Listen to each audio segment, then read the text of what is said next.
there's that continual feeling of mine to want to just inspire, to challenge. I think theater is a wonderful medium to teach and to educate people about different topics, about different issues. I think there's so many ways that we can touch upon all of these topics and make a difference.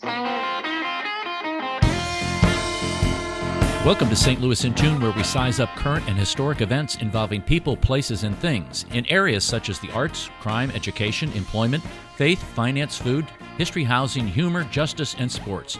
Our weekly podcast gives you the edge to live a more informed life. We discuss more than just St. Louis as we connect the gateway city to our country's current cultural fabric and lives.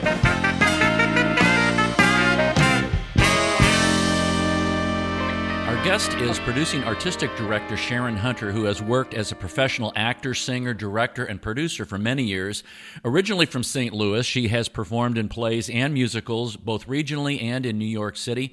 Spent 10 years working off-Broadway, acting and directing in many shows.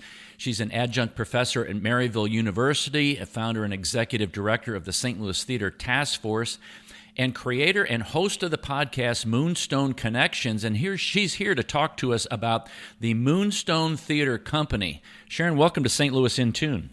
Oh, thank you so much for having me. This is wonderful. Now, I gave a little background of you. Fill in the blanks there for our listeners so they understand exactly who they're listening to.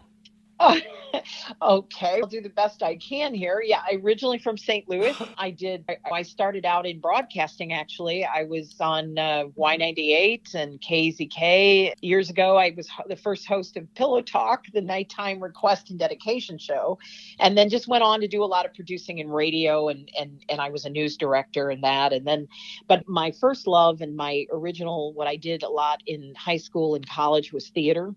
And once I made the switch back into theater, I was lucky enough to get work and become a member of Actors Equity and SAG-AFTRA and that, and started doing a lot of theater here in St. Louis, and then made the transition to New York, working there, and then made another transition, wanted to come back to St. Louis, and I had seen what was going on here in town with a lot of just exciting new theater companies, a stronger role for women up and coming in theater companies, and it had always been really a dream of mine to start my own. And of course, the pandemic was a little bit of a hiccup, or more than a little, and things got a little pivoted. In the meantime, I was still working on the company, obviously, but then I also thought, well, in the meantime, I'll start a podcast and start the St. Louis Theater Task Force so that we can all talk about how to move forward while we're in the middle of a pandemic with live theater. You've got me going a whole lot of different directions and questions now. Pillow Talk really takes me back. Yep. I remember that. Thanks. Good. So that dates me.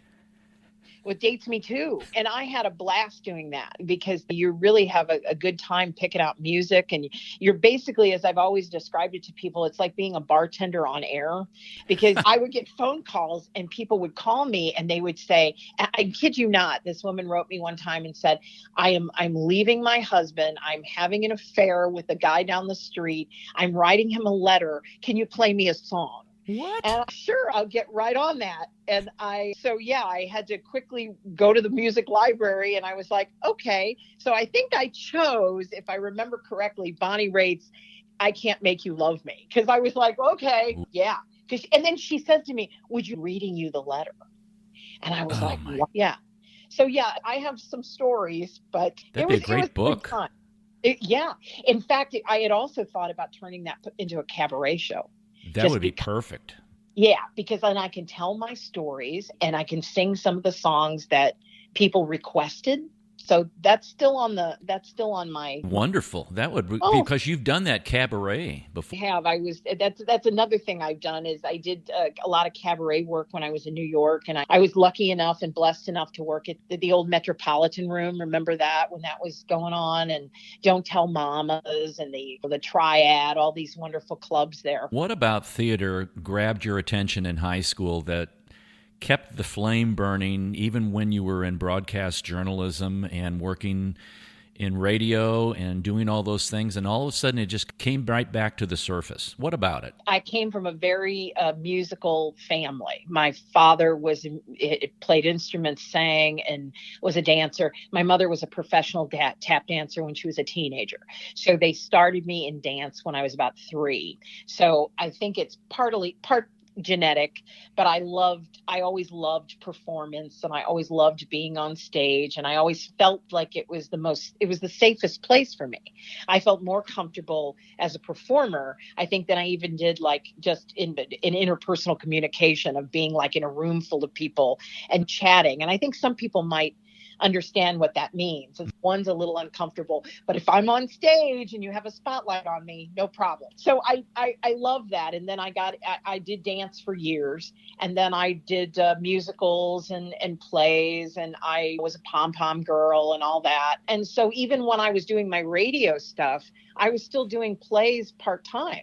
And I would always have my hand in it. And then it just got to the point where after so many years of radio, I thought, I really want to do this professionally. And I think it's just, you still go back to your first love. And honestly, radio, which is great in this, you're a performer as well. You may not be on stage, but every time you turn that mic on, you're on. Yeah. So it's still a hand in to what we love to do, which is to express ourselves in some way. Now, I can imagine some listeners thinking, another theater company? And when I think about that, because I try to give questions that people might be thinking, and when I think about that, it's like many times different seasons of theater companies, they don't overlap, they fill in the gaps. And different theater companies have different themes or missions and things that they want to do. Why Moonstone Theater Company? Explain. My goal was to bring another professional theater company, which means that because I'm a member of Actors Equity, I really wanted to offer another company that would offer jobs to equity members, because that's just important to me. I know there are a lot of amazing local actors that I really respect their talent, and I felt really good about the opportunity that I had to be able not only to give the equity members jobs, but just all the wonderful, talented people that we have in St. Louis across the board, not just on stage, but behind the stage, the designers, tech, people that I worked with years ago before I went to New York, who are still in town and I really respect. And I also have a real strong commitment to education. I wanted to tie that in with the theater company. And there's that continual feeling of mine to want to just inspire, to challenge. I think theater is a wonderful medium to teach and to educate people about different topics, about different issues. And we're in that climate now with as much as we've been through in the last couple of years across the board, with not just the pandemic, but we're very aware of the BIPOC movement and how important that is, especially in theater. Mm-hmm.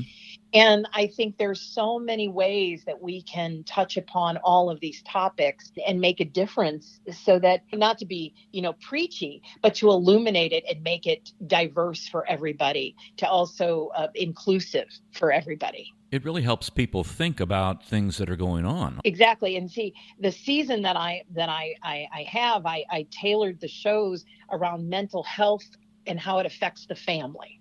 Go into those a little bit, if you wouldn't mind. What the shows are. I'm starting off with Jake's Women by Neil Simon. It's a really wonderful, warm, and poignant comedy that isn't done as often as I'd like to see, but it is about a novelist who is having a lot of problems with life and the challenges of losing his wife, and how things are going, and the grief, and how he's reacting to his relationships with women in general and his therapist. And it's funny, but it's also poignant, and it talks a lot about the relationships between a man and a woman, and how that mental health struggle of the grief that you're going through, how that affects and permeates the other relationships in your life, with your daughter, with your wife, your second wife, and so on. Then I'm doing Proof, and then that show, I should say, Jake's Women opens at October 14th. And then Proof is an amazing show. It's a drama. It's by David Auburn. It's about a woman who is a mathematician, and on her birthday, she realizes that she cared for her very brilliant father, but he was unstable. And even though he was famous as a mathematician too, he had a lot of issues, and she's concerned about how that is affecting her, how that is going to affect her in her life with her relationships, and if she's going to inherit that. Then the final show is The House of Blue Leaves by John Guare. Beautiful show, comedy, drama, but also dealing with a man who his wife has schizophrenia, and how that affects, again, their relationship with their son.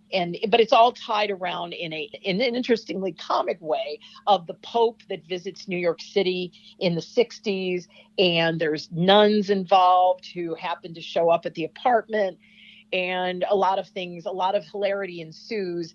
But it also does show you the struggle of a woman and mental health and how it's affecting the relationship. I really applaud you for tackling these specific kinds of issues in these plays, because mental health is really not discussed as much, and that in what you've described and the issues that many people go through on a regular basis, that they're trying to cope with these things. And I think when it's played out either on the big screen or on the stage or in a musical, I think it brings things a little bit closer to home, that many people struggle, and many people, I think, push it down and deny what's going on even in their own lives. Do you find that?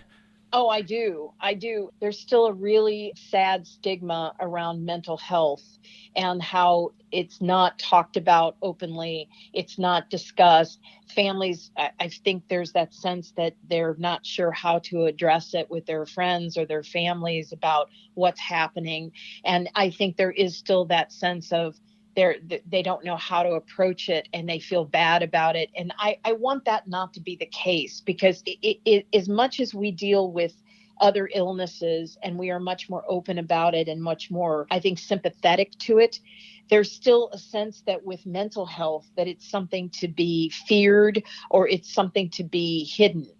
And it shouldn't be. Because as much as you need to address medical issues, you also need to address mental health issues. It affects many families in some way. People that I talk to all the time, there's a son that's dealing with it. There's an aunt, a cousin, a mother, a father. I've had friends, I've had family members. It's not something to be feared. It's something to be addressed, and it's something to be talked about. And it's just, we as a society, hopefully, if we can start sending these messages through theater, maybe it would make more people talk about it when they leave the theater.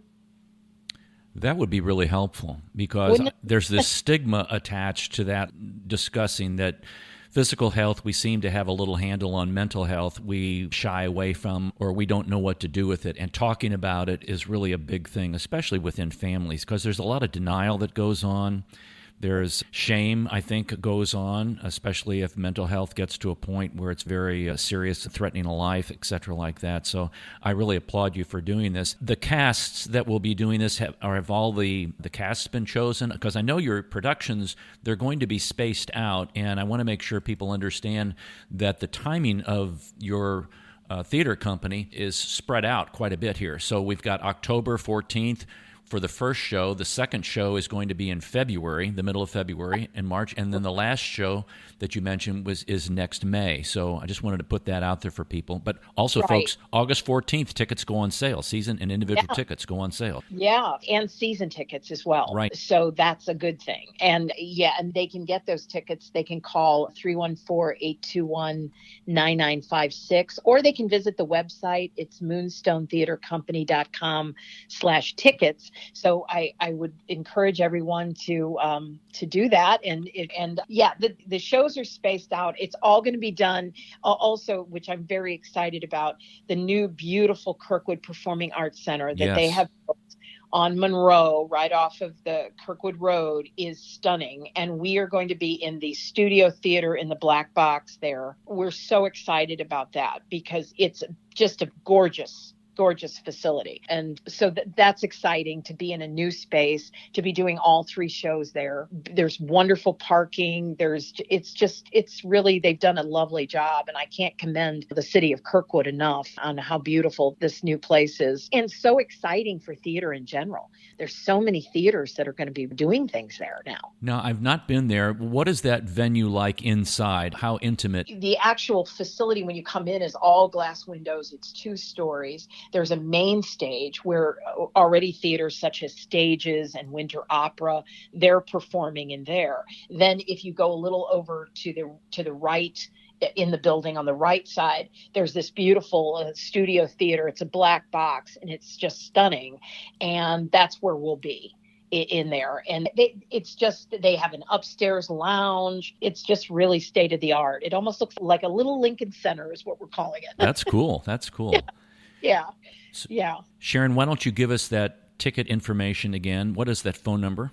It's 314-821-9956, or they can go online at moonstonetheatercompany.com/tickets. That's great. We look forward to those productions. Sharon Hunter, thank you very much for coming on St. Louis in Tune and letting us know about Moonstone.